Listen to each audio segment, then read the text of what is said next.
What's going on, everybody? Troy Rawlings here. Happy Tuesday, the 16th. Time is floating.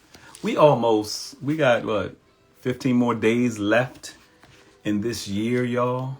In 2025, we're about to go into 2026. What's your goals? What you got popping off? What's going on with you? Be all right. What's going on, artist extraordinaire? What's going on, young man? What's going on with y'all, huh? Shout out to the folks that have come on board to do the books, the booking, do the different projects that I'm working with, and anybody that I'm helping consulting. I said I wouldn't be doing any more consulting because I was focused on some stuff, and they pulled me back in. Every time I think I'm out, they pull me back in. But whatever God blesses you with, you got to do it. So, yes, the consulting piece is going forth for those that need help on their projects. We got a lot of resources. On the book author side, we're excited because in 2026 alone, between me and Yonder, we're probably going to drop at least 3 books. Book 6 of What I Do Is Taboo is coming out. I'll tag Yonder in this. Make sure you follow him, which I'm excited about, which is weird because there's been a time separation between book 5 and book 6 of the erotic series. But I'm excited about it because this is a bit different. This is taking it a bit higher, a bit deeper. Vic Mixon, what's going on? DJ Extraordinaire, what's going on, brother? How you feeling? Sally McMullen, what's going on, beautiful girl? Black Stories You Should Know. That's Sally McMullen. So if you ever see Black Stories You Should Know, that's Sally. Deep stuff. All is well, brother. I can't complain. Oh, tonight, y'all. Tonight. That's probably one of the reasons I came on here. Tonight, Brooke Ashley, my girl Brooke Ashley, comedian extraordinaire, is having a birthday comedy show at the Sunset Rooftop, where we usually do laughs on Mondays. And I'll be there doing some comedy tonight and a bunch of other funny folk. So it starts at 8 p.m. Sunset Rooftop tonight. I'll blast out the flyer in a bit. It's on my story. What's up, Sally? What you doing? You busy? You decent? You know, because I know I can't bring every woman on. But since I didn't get a chance to actually on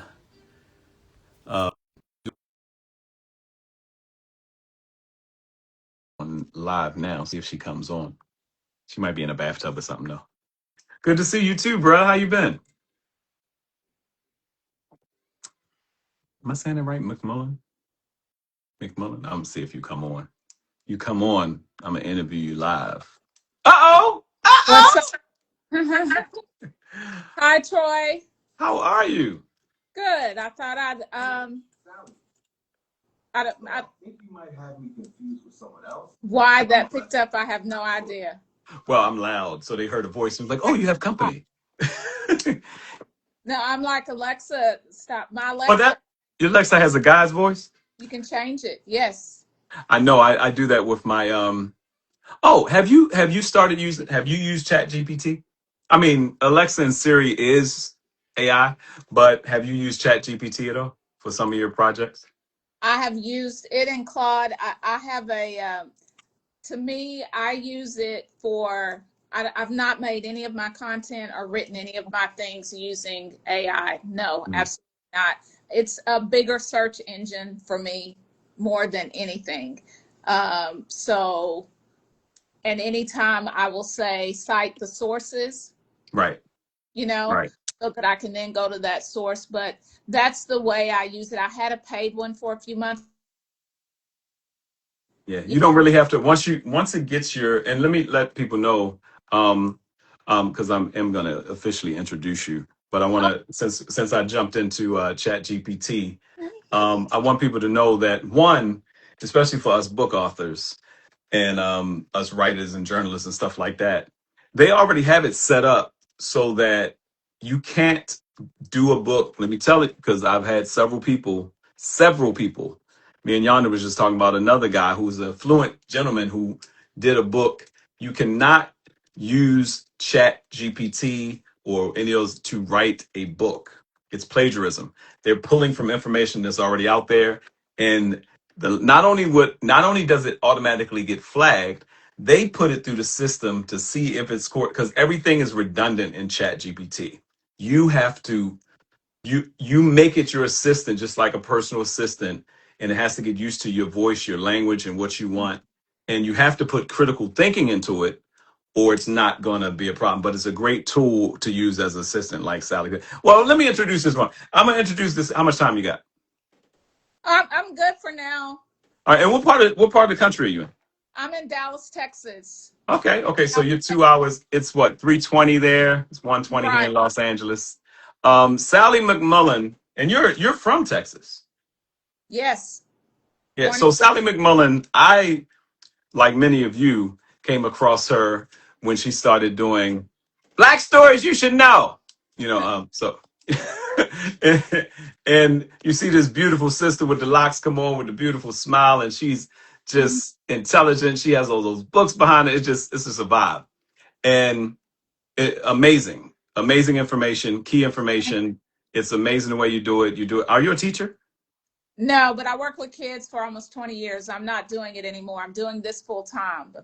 But yeah. Because the way you break it down, it's something about breaking things down in the elementary sense. I do it with sex, love, and relationships, but it's something about breaking things down in the elementary sense. But also, I remember seeing the transition you did as far as when you started implementing more help, because you're like, yo, this takes a long time. And people don't realize how long it takes to just do information, edit a video, research. And then she does research and everything like every post is a college paper. So you see her, here's my notes. And she got notes and cards up. Here's my note. Here's my post-its. Uh, you. But so how did you get, give people a background on how you got started in your not just your love for information. You said I'm like the Chuck Norris of comedy. I just saw that. Why Chuck Norris? Thank Vic. But give people a little background on how this girl from Texas got into educating the world. um, yeah, great question. And as Steve Jobs says, it's only later that you can look back and connect the dots. So I grew up in a home. I was adopted by two people who were unable to read and write. He could not read and write. My mother could Hmm. read very, very little, basic words, but she could write. So if I spelled something, so I grew up from elementary until high school reading things and helping them to understand. Both So of you, that both of your parents? both of my parents, both of the people who raised me. And I Oh, always, adopted, right? you're adopted? No, no, your adopted parents. You said you're. Yeah, both adopted parents. And Lawrence McMullen, I always say about him that he may have not been the best father, but he was a master educator. And Mm, even though he could not read and write, he was a master educator. mm. Uh, so I mean, I have to give him a lot of the credit for that, and the fact that, um, you know, my belief system. I believe that I was put there in order to groom me to do what I do. So yeah, I was placed in a home and spent my whole childhood, definitely the 10,000 hours, definitely, the reps were put in to be able to intercept information, to go and find information, because if I didn't understand something or asked any question, he would say, go look it up. Go And look it up. yeah, he brought me encyclopedias, dictionaries. I grew up with all of those things. Um, so yeah, he was retired military, interestingly enough, but he was much older. So I didn't grow up traveling. He was older. He was born in 1917. So he was already older raising me. Yeah, crazy. So yeah, that was the beginning of it, I would say. Now, where did you go to? Did you go to college? Where did you graduate high school? Did you go to college? Yeah. So he was really, really strict. So when I got to college, I lost my mind. I went, but I did not finish. So yes, I lost my mind. I went to North Texas at University of North Texas in Denton is where I initially went. Um, What were and you What were you going for? that, who knows? But you but just you just I knew you had to go. criminal justice at that time.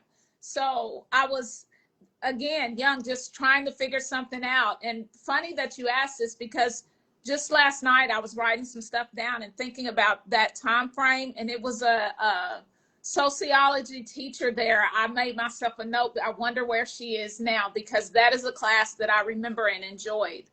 Mm.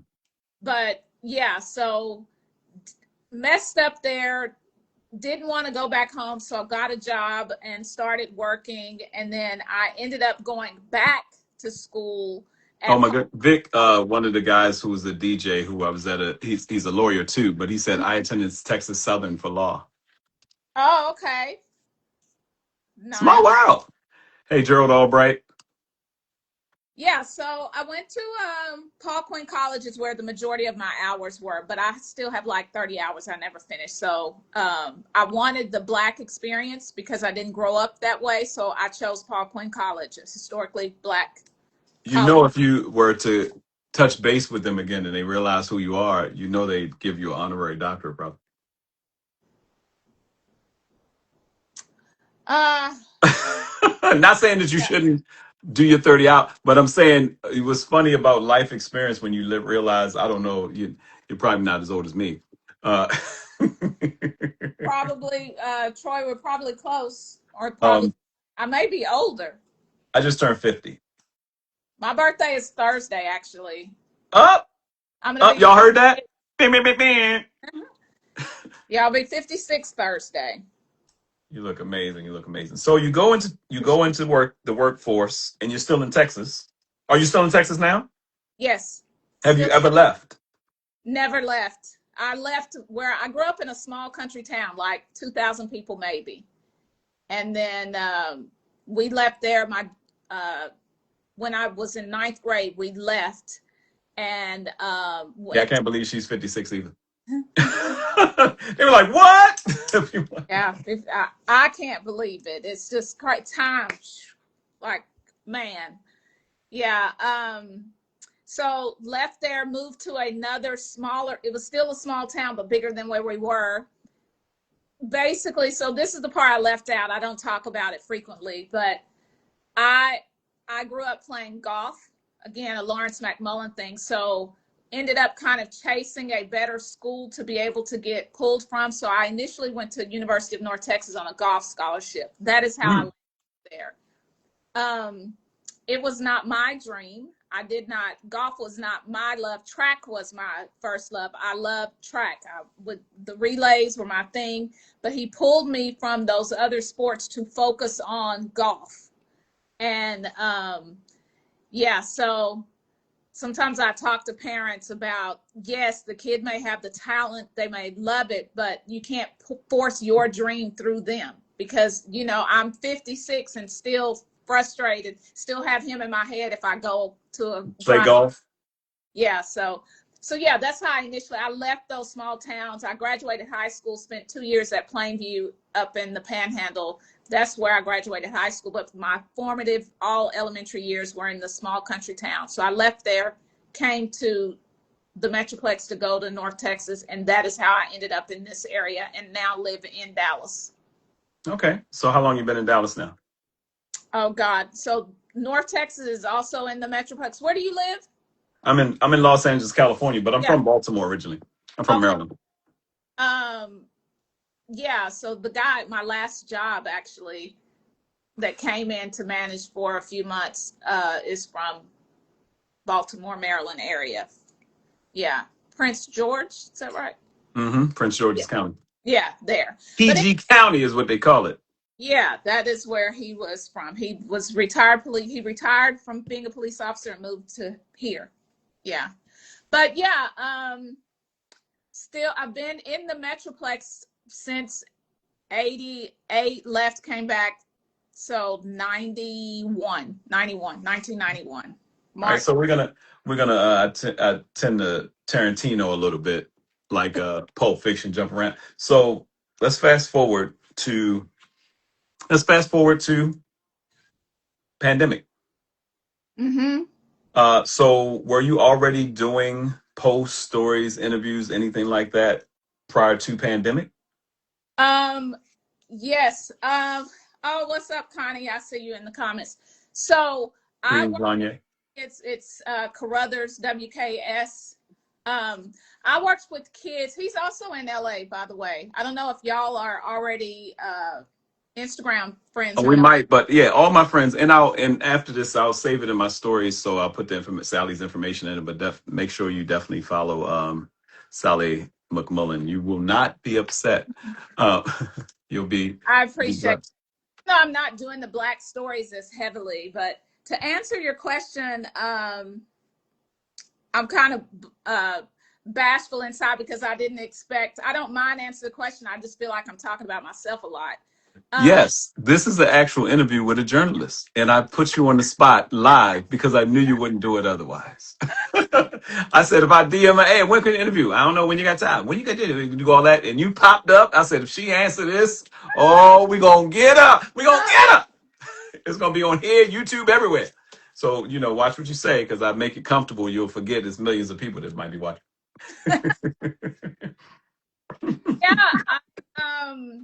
So.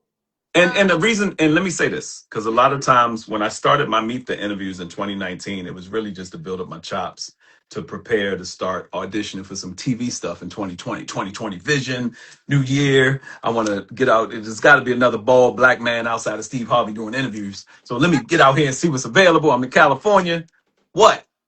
And I was speaking that thing. I was like, yeah, in the spring, I'm gonna start looking March 2020, March and the Mm-hmm. world shuts down.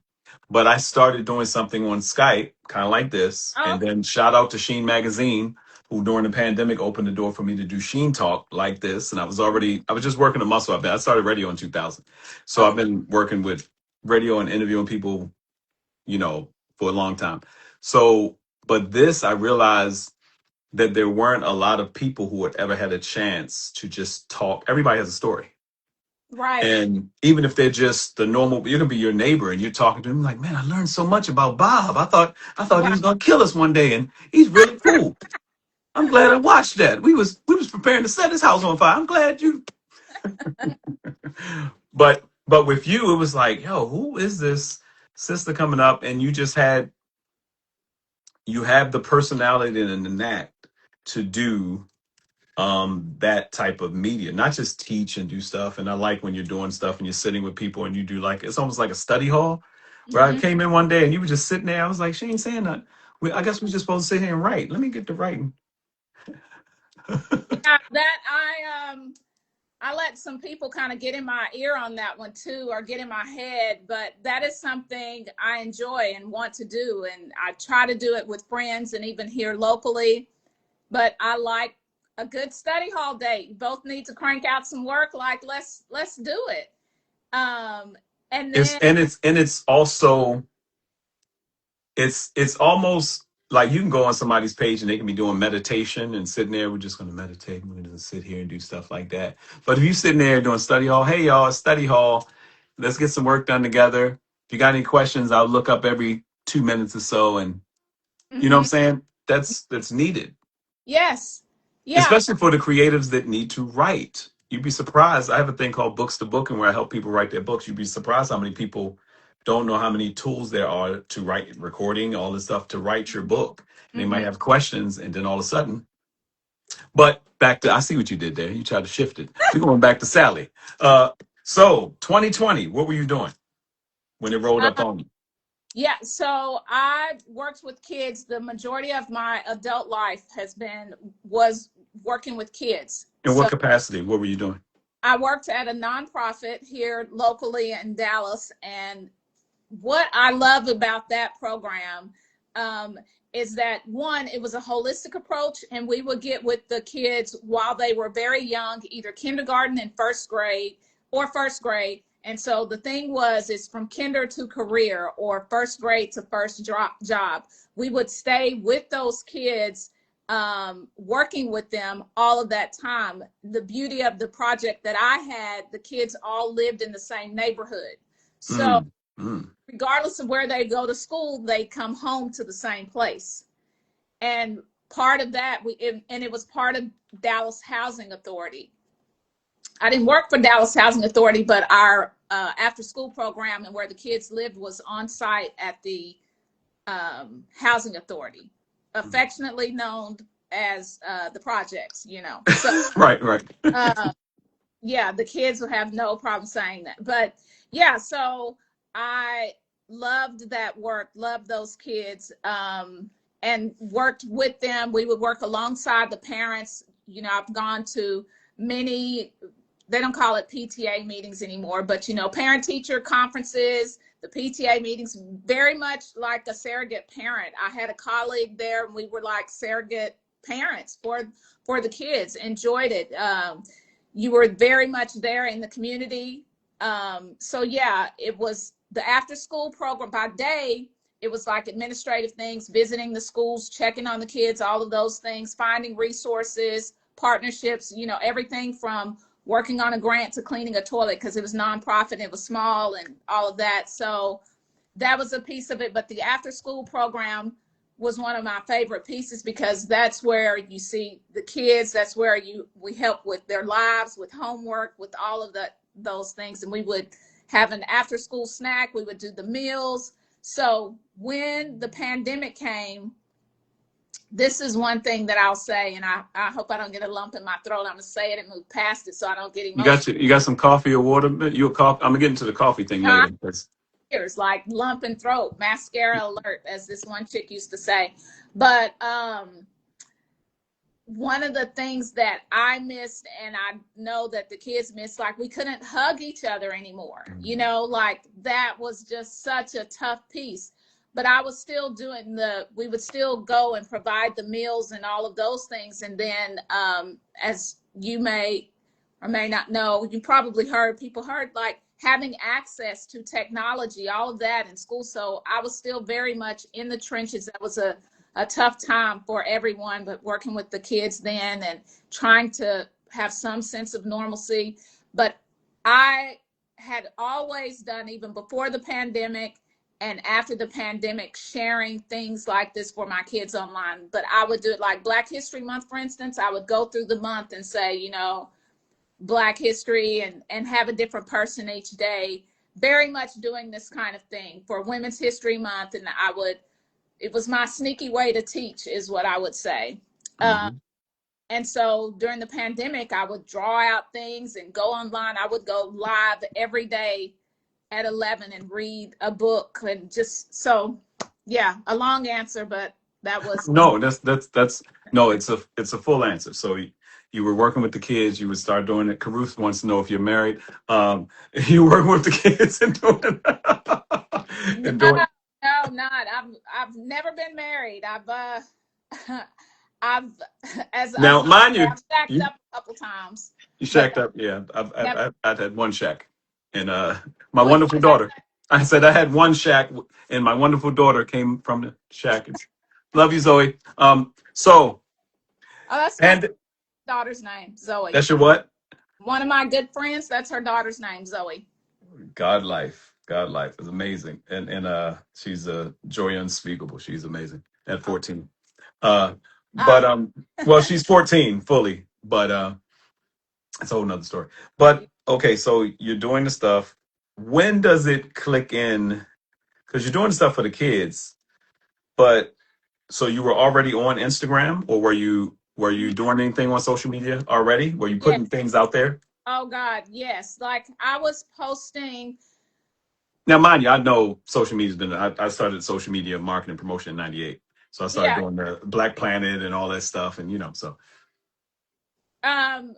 No. No. Right. I had been posting. I had been trying to figure. I knew I'd been wanting to leave working there because again, like I said, we follow those kids from kinder to career. So it was getting to the point where it was going to be a new group of children coming in, and I was doing the math. I didn't want to follow another group through, and yeah. So for instance, my very first group of kids that I worked with, I started there because I went there in the 90s. I left and came back. But that first group of kids, they were first grade. They're in their 30s now.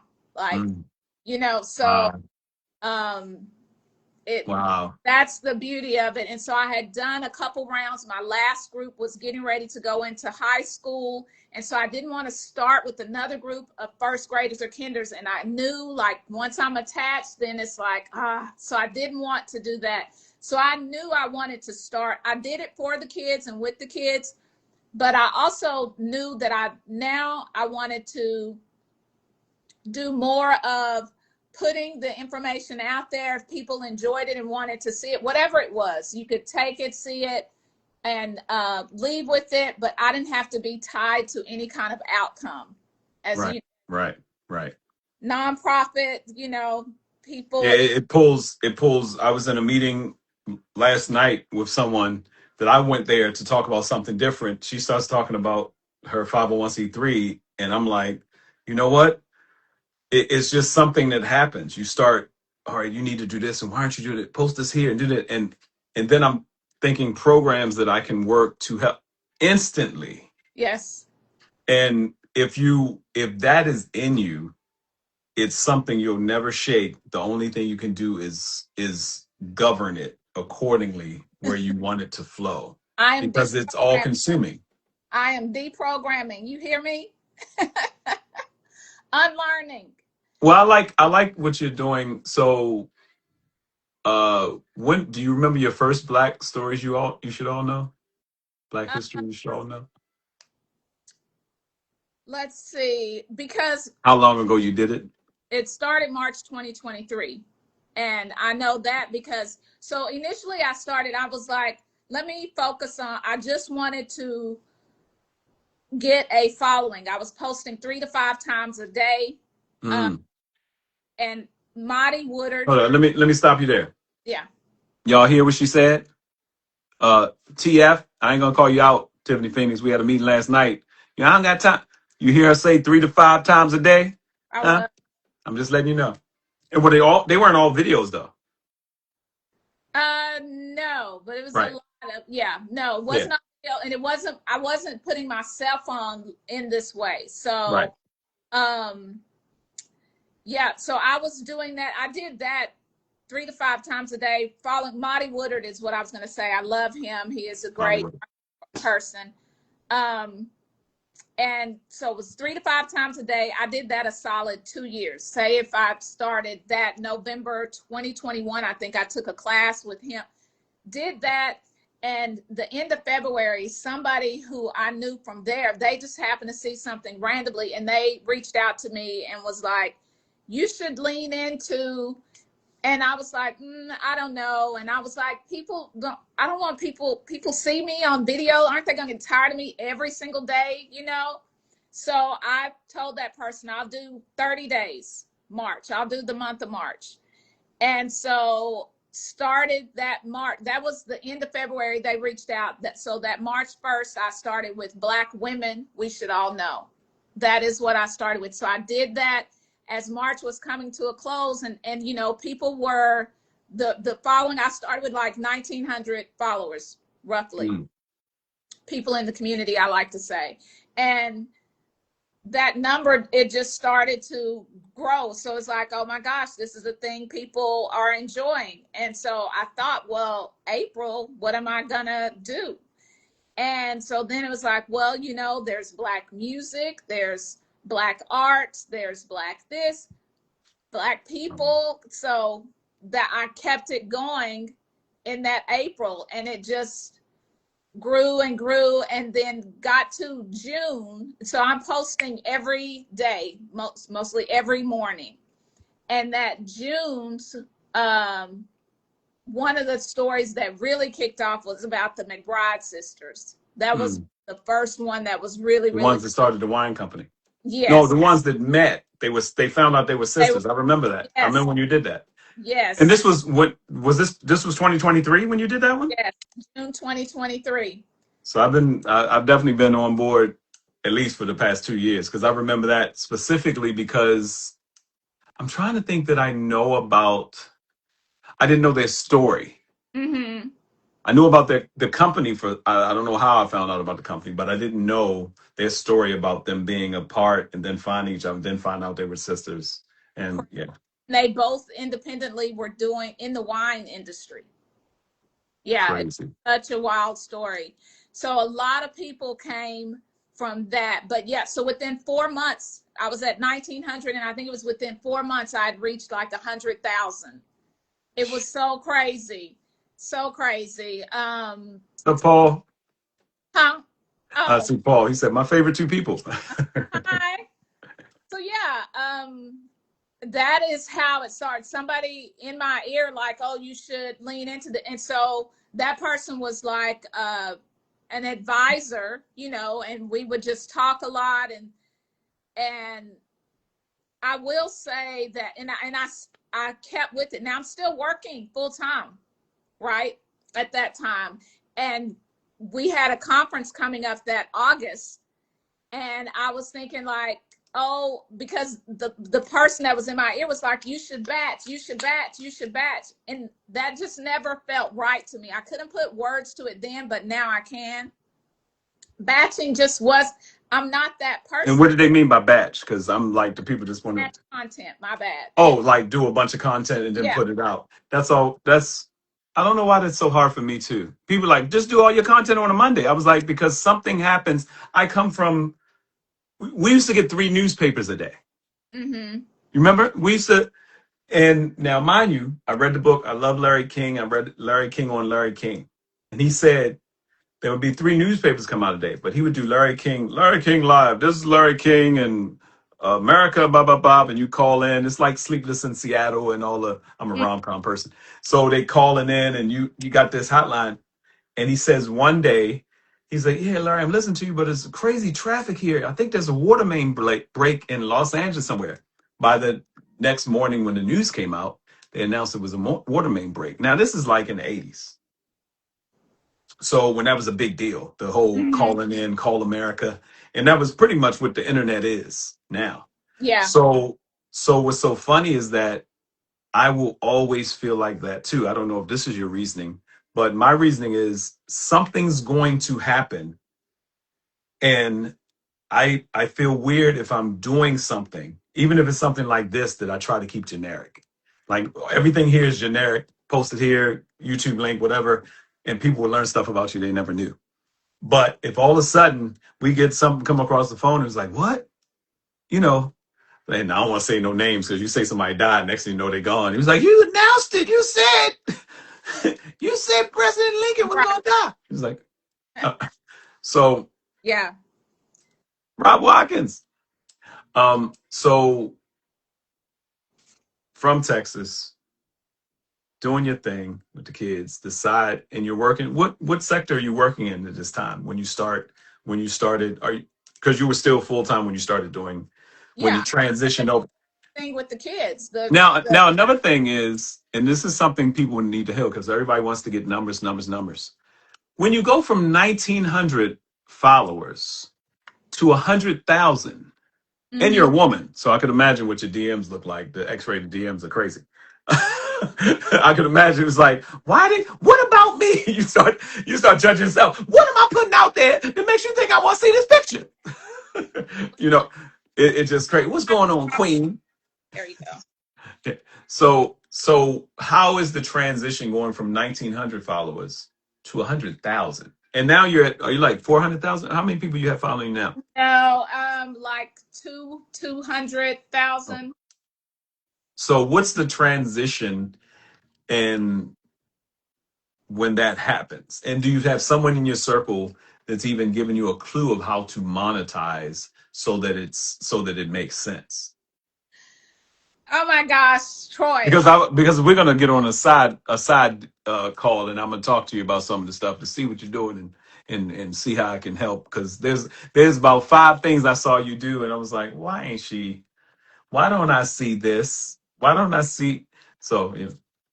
Yeah, so like I said, I'm doing this full time now, and I wanted, again, being true to me, I wanted it to be They said we love her respectfully.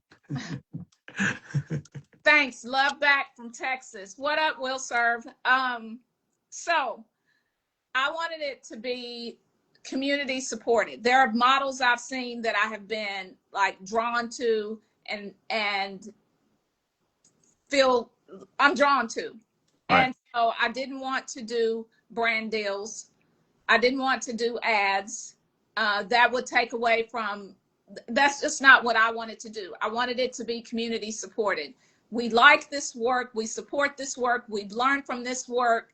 Now, when you say community, you're talking about diaspora or you're talking about community? I'm talking about people in the community, in that 200 plus thousand, in that Got you. 100,000 Got you. that Got are you. like, you know, oh my gosh, this is great. I want to, because I hadn't paywalled anything, Right. hadn't put anything behind subscriptions, Patreon, or any of that.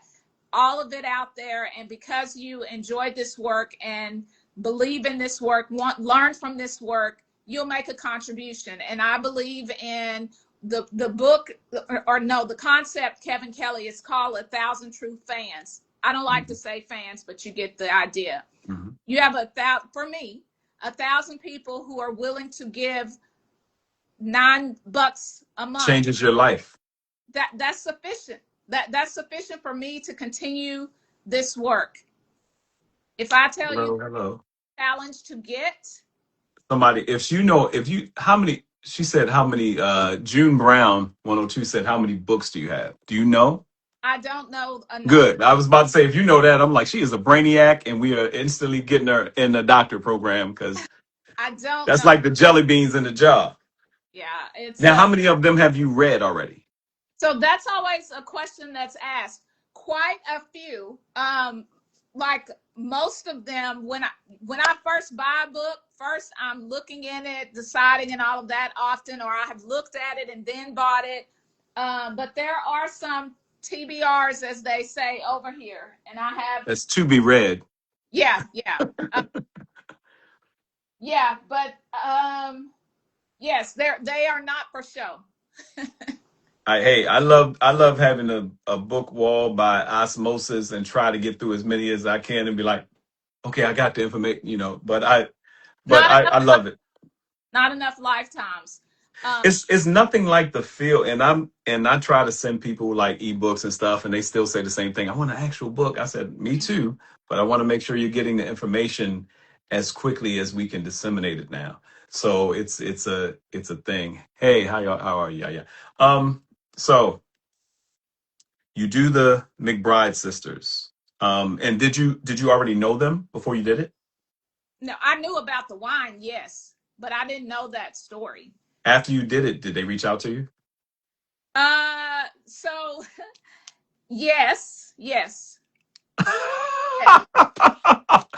Oh, they corrected information. You're like, I remembered how this will be used. Yes. Yes. So how many times have, well, actually, I've seen you do actual corrections on certain information because people reach out to you and when you have the number. So what was the major, I'm gonna go back to this question. What was the major change you noticed because it can seem almost, especially if you have 1,900 people, you got your notifications on your phone, no big thing. 100,000, you got to change your notifications sometimes. Right. It gets a little crazy. You got to turn them off, right? Yeah. There is no way. And I get tons of messages on the daily, right? And like for instance, we already know our friends send us 50 reels a day. So imagine. Oh, everybody's saying, oh, right. Like Tony Baker said that one time. Everybody saw he was doing the animal videos, and then he's getting up towards 500,000 million followers, and everybody's sending him. All right, I've seen that already. Yeah, everybody sent him stuff, and he had to tell people why he had to stop doing it. But you can't, like, when would I have the time to look at all of those? And then, it is so. And then there are the ones where you see, like, okay, if this is the case, this is an amazing Black story. And 2 hours on it, being in the cousins, aunties, mama, sisters, obituary, deep down, find a grave only to discover, oh yeah, no, they're white. They're not. This is not a black story. I'm sorry, I just found out they were passing for black. I was like, what? Passing for black? They were trying to get into this restaurant, this juke joint, fell in love with a black Man. girl. So it's that. But I want to circle back, as corporate people love to say. I give my corporate friends a hard time. But yeah, to go back to that monetizing piece, like you said, I opted to be for the community to support. That ain't hitting yet. I don't know what it is. Well, we'll talk about Yeah. that So off field, because okay. I don't Yeah. want to drop too much here, because it's I've been watching you, and that's a part of what I mean, not in the creepy way of the guy knocking on your door, I but Dallas, Texas, right? You got a bunch of books. It's like, it's this guy down the library looking for you. Uh, November Files. Hey, everybody. Hey, and also for those that just tuned in, I'm Troy Rawlings. You can follow me on Troy Rawlings Live. I got several pages, but I'm interviewing Sally McMullen because she had the goal to come in here live with me. So I got a chance to hey, sit down with her. Impromptus. I might call this the Impromptus. Impromptu Tuesday. Impromptu. oh, look at that. I love a Impromptu good fun. Tuesday. See, you started my I love Impromptu fun. Tuesday. It doesn't find out. I was using that. Impromptu Tuesdays. How y'all like? How's Impromptu Tuesdays? Is that a good name? Let me think. What's your at Sally? How you Sally spell it? Mullin, I'll drop it in here. SALLYMCMULLIN. And I'll pin it.